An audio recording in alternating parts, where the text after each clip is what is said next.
bear encounters in backcountry. If you encounter a bear on the trail or in your campsite, yeah, because you're cooking food, basically the dinner bell of anything within fucking... Oh, my God, look at the size of this fucking bear. Oh, there's a lady fucking walking, and there's a bear in the background.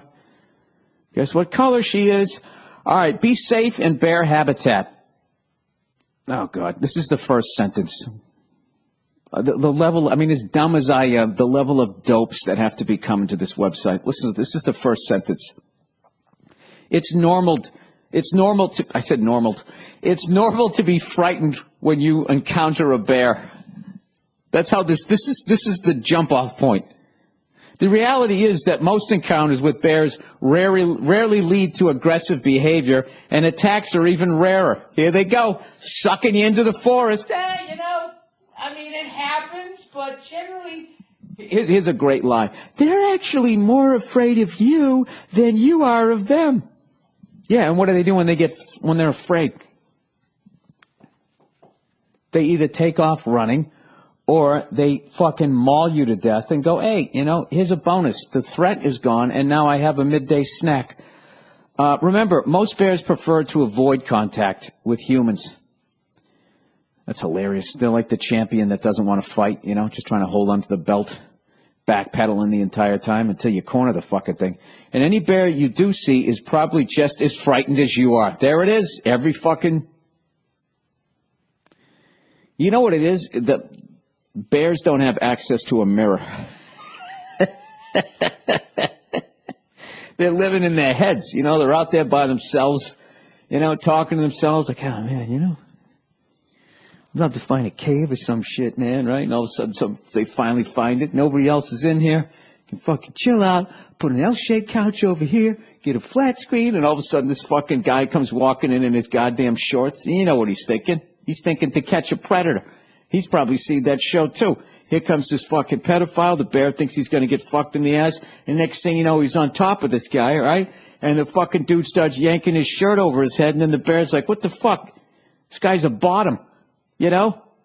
I thought this guy was trying to rape me. And all of a sudden, he's acting like we're making love here. And he's being all submissive. This is fucking weirding me out. What if he tells his friends the bear's all homophobic and then he kills him? And, well, you know what? There's a bunch of little kids watching it. All right, and that's what camping is. And I think, you know what, having worked that out right there, I think scouting should be illegal. You know what I mean? What are you doing, first of all? You know, dressing those little boys up like little French maids, you know, with their little scarves running around. I mean, it's just, you wonder why you got all those sexual predators. Sex predators? Sexual predators. I don't know. Sexual chocolate? Anyways, remain as composed as possible and follow these simple guidelines whenever you're in bear country. Soon, you too will have more composure when sighting a bear because you know what to do. Scream bloody murder and run in the other direction? Actually, that's the exact opposite of what you want to do. You want to remain calm and take a step towards the bear. That shows a level of confidence. Fucking dopes. All right. First one, avoid. Yeah, like by staying in civilization. The best way to prevent an unpleasant bear encounter is to avoid them altogether. Bears usually avoid people, and most people don't even know when they've come close to a bear. Exactly. To ensure a surprise or unpleasant encounter with a bear doesn't occur, avoid moving through bear habitat silently and alone. Travel in groups, the larger the better, and make lots of noise by talking or singing, and put the iPod away and pay attention to your surroundings. Jesus Christ, I don't know about that. What if the bear's having a slow fucking couple of days and is hungry, and you start, you know, I'm singing in the rain, Scooby-Doo, zippity-doo-dah, zippity-yay, you know? And the bear starts thinking, you're like, you know what? I think it's worth the risk. Even though I'm scared, I think I could take that fucking 140-pound dope. All right, when it happens, see how they wrote that? Instead of when you're getting mauled by the bear and you feel its breath and its fucking incisors ripping at your neck. When it happens, that's another way of saying that. Remain calm and ready your bear spray or other deterrent. What is it, your underarm hair? Stay together. If you're in a group, you will appear larger and more intimidating if you stick together. Try to figure out whether the bear is a grizzly or a black bear. Hey, that thing running at us 40 miles an hour. If you it's over, right? Fucking over. Try to figure out whether the bear is a grizzly or a black bear. As you will see below, grizzly bears and black bears tend to behave differently in a given situation. So it helps to know which species you're dealing with as it's running after you. Give me a fucking break. I just click here to see the difference. Bears at a distance. Dude, it's a fucking bear. Look at these fucking things. Dude, the fact that one of these things could pick up Lawrence Taylor at the height of his fucking career and throw him through the uprights. Get bear smart society. These fucking people, like, I don't get it. I mean, there has to be, why can't you just go out in your backyard and just set up a tent? I mean, you are still outside. As long as you don't go inside, you are camping. It's not the same thing, man. I got to get out there where there's bears.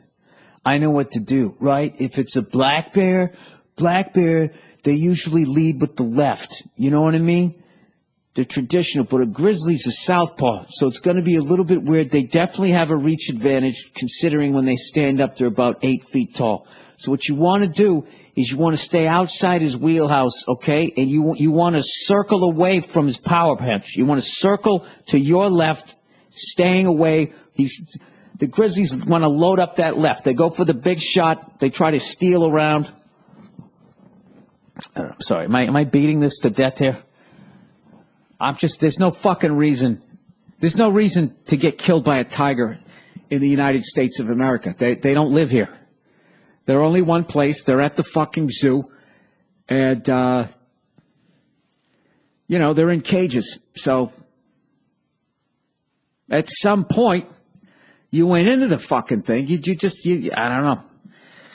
Oh, my God. What is the fucking thought when you get yanked in the second oh, no. It's got to be it. Oh, no. Make it quick. I mean, just shit that would go through your head. I'm sorry. This is getting fucking morbid.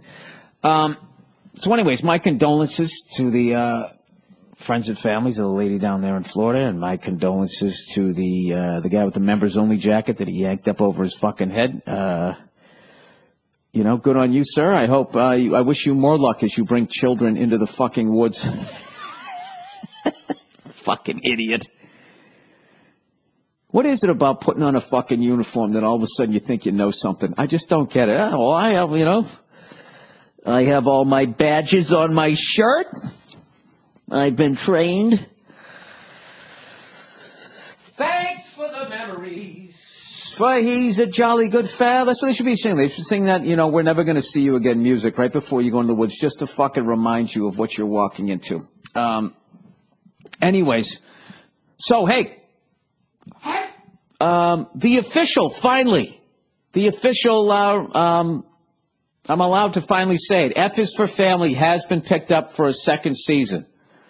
I actually got the news back in January, but for whatever reason, the way Netflix promotes stuff, which I would never question considering they're dominating the universe, they wanted to wait until last Friday. So it is now official.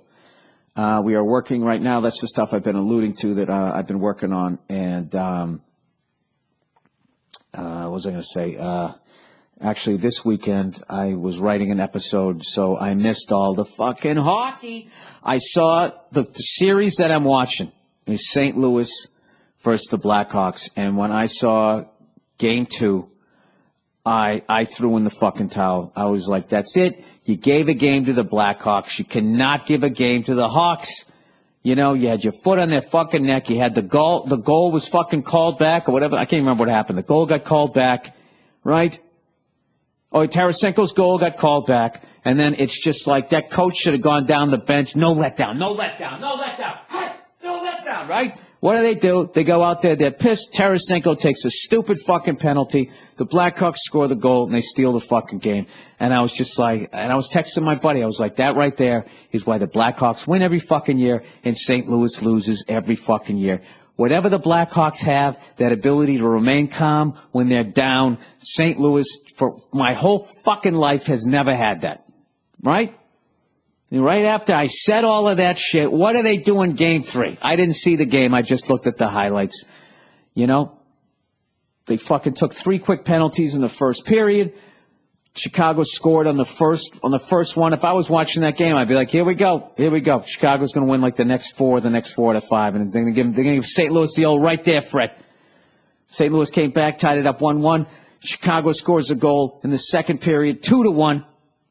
They're going into the third period in Chicago. This is always said, you know, it's over for the Blues. It's always been that way since I don't know how long. It's been going on forever. Not like the Blackhawks were good my whole life. I mean, shit, they went through a nice drought too. But like the new Blackhawks, like this series is over and fucking St. Louis came back, tied it up 2-2, and then went ahead 3-2 with like 6 minutes left. And so a big congratulations to the St. Louis Blues. That huge fucking victory, and I can't wait to see the next game because I know the Blackhawks they're not just going to go out like that, right? You know they're going to tie it up. They're going to go into St. Louis. This might go, I don't know, might go 7. I'm hoping for 7. You know, I don't give a shit. But I'm pulling for St. Louis. I think they're my team over Dallas just because, you know, Dallas was the North Stars, right? They've only been Dallas Stars for like 20 years? You know, I mean, those people down there, they're a bunch of cowboys. Who's kidding who? You know, they're getting plastic surgery. You know, they got their oil well. Their wife's wearing too much makeup. I mean, they're from Dallas. It's the big D. It's a football town. It's a football state.